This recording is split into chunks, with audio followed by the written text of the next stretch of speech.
Jadi Wak J, apa rencana kita untuk memenangkan pilkades tahun ini? Udah Jai, kau slow aja. Aku di sini pendukungnya udah banyak. Kau tenang aja, aku pasti menang. Apalagi ini kan aku udah terkenal di mana-mana. Kok masalah itu gampang itu? Kau slow aja lah. Oke Wak J, kita pasti menang.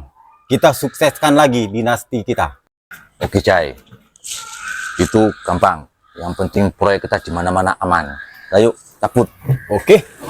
Jangan lupa kau sogok warga-warga. Memang nekat Kasih kali kok. sembako. Udah, yang penting aku menang, Jo. Suruh pilih aku. Oke, Jangan pilih gampang Jenggo. itu, gampang. Ya? Yang penting kan orang itu sekarang duit. Wah. Serangan pajar. Oke. Itu orang bilang, ya kan? Aku serahkan semua sama kau. Gampang itu, Det. Cerita nyogok-menyogok itu haram itu, Det.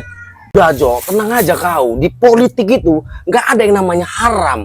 Yang haram itu cuma babi. Ya? Gua itu